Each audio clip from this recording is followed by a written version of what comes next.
Breaking news చూస్తున్నాం. Repolling పై AP high court YCP నేతలకు shock ఇచ్చింది. రీపోలింగ్ నిర్వహించడం కుదరదని తేల్చి చెప్పింది. ఎన్నికలు ముగిసిన తర్వాత తాము ఎలాంటి నిర్ణయం తీసుకోలేమని ఏపీ హైకోర్టు స్పష్టం చేసింది.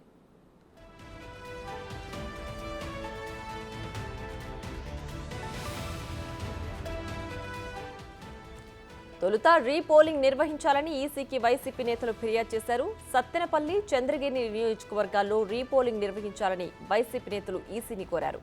అయితే రీపోలింగ్ నిర్వహించాలని అధికారులు రికమెండేషన్ చేయలేదని, రీపోలింగ్ నిర్వహించడం కుదరదని ఈసీ తేల్చి చెప్పింది.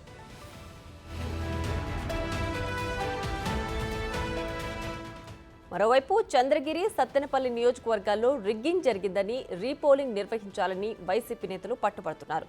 తొలుత రీపోలింగ్ నిర్వహించాలని ఈసీకి ఫిర్యాదు చేశారు. రీపోలింగ్ నిర్వహించడం కుదరదని చెప్పడంతో ఏపీ హైకోర్టును ఆశ్రయించారు. అక్కడ కూడా వైసీపీ నేతలకు షాక్ తగిలింది. ఎన్నికలు ముగిసిన తర్వాత తాము ఎలాంటి నిర్ణయం తీసుకోలేమని ఏపీ హైకోర్టు వెల్లడించింది. దీంతో ఏం చెయ్యాలో తెలియని సంకట స్థితిలో వైసీపీ నేతలున్నారు.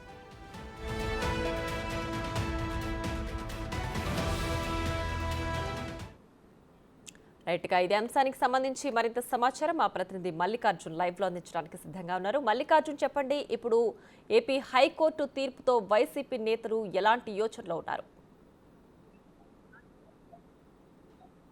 ప్రియా, ఏదైతే చూసుకుంటే మే 13వ తారీఖున కూడా పోలింగ్ అనేది నిర్వహించడం జరిగింది. పలు నియోజకవర్గాల్లో కూడా రీపోలింగ్ జరిపించాలంటూ కూడా అక్కడ ఉన్న వైసీపీ నేతలు ఈసీని కలిసి ఫిర్యాదు చేసిన దాఖలాలు కూడా ఉన్నాయి. ఎందుకంటే సత్తెనపల్లి నియోజకవర్గం చూసుకుంటే కనుక అక్కడ మంత్రి అంబటి రాంబాబు వైసీపీ తరఫు నుంచి పోటీ చేస్తా ఉన్నారు. అక్కడ రీపోలింగ్ చేయాలంటూ కూడా ఏదైతే బూత్ నెంబర్లు 236, అలాగే 237, అలాగే 253, అలాగే 254 4 బూతుల్లో కూడా రీపోలింగ్ నిర్వహించాలి. అక్కడ రిగ్గింగ్ జరిగిందంటూ కూడా అంబటి రాంబాబు అటు ఈసీ కూడా ఫిర్యాదు చేయడం జరిగింది. అయితే పోలింగ్ నిర్వహించిన తర్వాత, పోలింగ్ అయిపోయిన తర్వాత 2 రోజులకు ఏదైతే కమిటీ అనేది రిఫర్స్ చేస్తుంది, ఎక్కడైనా రీపోలింగ్ జరగాల్సి ఉంటే కనుక అధికారులు ముందుగానే వాళ్ళకి ఇంటిమేట్ చేస్తారు. అక్కడ అధికారుల సూచనల మేరకు రీపోలింగ్ అనేది నిర్వహిస్తారు. కానీ ఈసీ మటుకి ఎక్కడా కూడా అధికారులు రికమెండేషన్స్ ఎక్కడా చేయలేదనే విషయాన్ని కూడా ప్రస్తుతంగా వాళ్ళకి వైసీపీ ఏదైతే ఫిర్యాదు చేసిన సమయంలో కూడా వారికి వెల్లడించడం జరిగింది. ఈ నేపథ్యంలోనే ఉన్న సత్తెనపల్లి నియోజకవర్గం కానీ ఇటు ఏదైతే ఉందో చంద్రగిరి నియోజకవర్గం, 2 నియోజకవర్గాలకు సంబంధించి కూడా హైకోర్టులో పిటిషన్ దాఖలు చేయడం జరిగింది. ఇటు సత్తెనపల్లి నియోజకవర్గం నుంచి అంబటి రాంబాబు పిటిషన్ దాఖలు చేస్తే చంద్రగిరి నియోజకవర్గం నుంచి చెవిరెడ్డి మోహిత్ రెడ్డి పిటిషన్ దాఖలు చేయడం జరిగింది. నిన్న దీనిపై కూడా విచారణ అనేది హైకోర్టులో జరగడం జరిగింది. ఎన్నికలు అయిపోయిన తర్వాత ఇప్పుడు రీపోలింగ్ జరగాలంటే మేము ఆదేశాలు ఇవ్వలేము, అలాంటి నిర్ణయం తీసుకోలేమంటూ కూడా హైకోర్టు ఏదైతే 2 పిటిషన్లు ఉన్నాయో ఆ 2 పిటిషన్లు కూడా డిస్మిస్ చేయడం జరిగింది. ముందుగా వాళ్ళు ఈసీని అయితే రీపోలింగ్కి అప్రోచ్ అవ్వడం జరిగింది. అక్కడ అధికారులు సూచనలు ఎక్కడ చేయలేదు కాబట్టి మేము రీపోలింగ్ అనేది నిర్వహించలేదని ఈసీ చెప్పడంతో కూడా హైకోర్టును ఆశ్రయించడం. హైకోర్టులో కూడా ఇట్లాగ వైసీపీ నేతలకు కూడా మేము రీపోలింగ్కి సంబంధించి ఆదేశాలు ఇవ్వలేము, నిర్ణయం తీసుకోలేము, ఇప్పుడు సమయం కాదంటూ కూడా అక్కడ హైకోర్టు అనేది షాక్ ఇవ్వడం జరిగింది.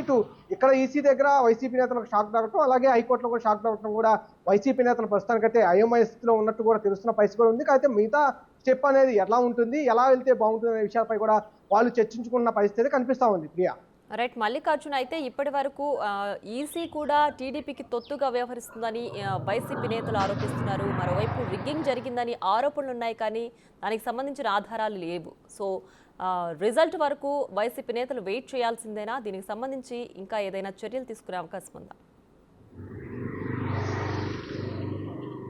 ప్రస్తుతానికైతే ప్రతి నియోజకవర్గంలో కూడా టీడీపీ నేతలు, పోలీసులు కుమ్మక్కయ్యారంటూ కూడా వైసీపీ నేతలు మొదటి నుంచి కూడా ఆరోపణలు కురిపిస్తున్న పరిస్థితి కూడా కనిపిస్తూ ఉంది. మొన్న ఏదైతే వీడియో ఉందో, ఏదైతే ఈవీఎం బాక్స్లో పాల్వాయి గేట్ వద్ద ఈవీఎం బాక్స్ను అక్కడ ఉన్న వైసీపీ నేత సిట్టింగ్ ఎమ్మెల్యే ధ్వంసం చేయడం, దానిపై కూడా వైసీపీ నేతలు తీవ్రంగా రియాక్ట్ అయ్యారు.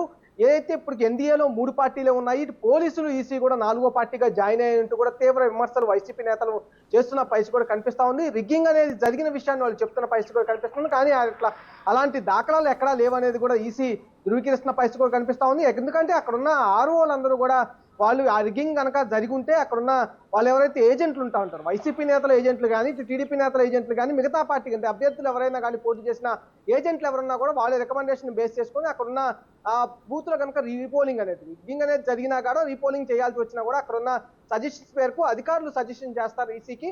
అధికారులు సజెషన్ చేసిన తర్వాత ఈసీ అనేది నిర్ణయం తీసుకుంది. కానీ అలాంటి ఏదైతే సజెషన్స్, ఎక్కడైతే సలహాలు కానీ, ఎక్కడైతే రిగ్గింగ్ జరిగిందనే విషయాన్ని కానీ ఎక్కడ కూడా ఏదైతే రీపోలింగ్ జరిపించాలనే విషయాలు కానీ ఎక్కడా కూడా అధికారులు ఇవ్వలేదనే విషయాన్ని ఈసీ కూడా స్పష్టం చేస్తున్న పరిస్థితి కూడా కనిపిస్తా ఉంది. ఇటు వైసీపీ నేతలు అయితే తీవ్ర ఆరోపణలు అయితే కురిపిస్తున్న పరిస్థితి కూడా కనిపిస్తా ఉంది. సత్తెనపల్లి నియోజకవర్గంలో 4 పోలింగ్ బూతులు చేస్తా ఉంటే అలా చంద్రగిరి నియోజకవర్గంలో కూడా 2-3 పోలింగ్ బూతులపై కూడా అట్లాగే అక్కడ ఉన్న అభ్యర్థి వైసీపీ తరఫు నుంచి అభ్యర్థి ఎవరైతే ఉన్నారో సోమిరెడ్డి మోహిత్ రెడ్డి కూడా రిగ్గింగ్ జరిగింది, మాకు రీపోలింగ్ అనేది నిర్వహించాలని వాళ్ళు అక్కడ ఆరోపణలు చేస్తున్న పరిస్థితి కూడా కనిపిస్తుంది. అంటే ఆరోపణలకే పరిమితం అవుతుంది కానీ ఎక్కడ ఆధారాలు అనేది లేని పక్షం కాబట్టి అక్కడ వైసీపీ నేతలు ఏం చేయాలో తెలియక అయోమయ స్థితిలో కొనసాగుతున్న పరిస్థితి కూడా కనిపిస్తా ఉంది. రేపు ఏదైతే జూన్ 4వ తారీఖున ఏదైతే కౌంటింగ్ ఉంటుందో కౌంటింగ్ వచ్చిన తర్వాత తదుపరి చర్యలు అంటే వాళ్ళు ఏ నిర్ణయం తీసుకుంటారు వైసీపీ నేతలు, అక్కడ ఉన్న అభ్యర్థి ఎవరు గెలుస్తారనే విషయాలు తర్వాత తెలుస్తాయి కానీ దాన్ని బట్టి వాళ్ళు నిర్ణయం తీసుకొని వెళ్ళే అవకాశం అయితే కనిపిస్తా ఉంది.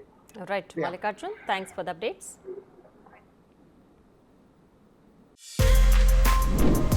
For more videos like this, subscribe Big TV channel.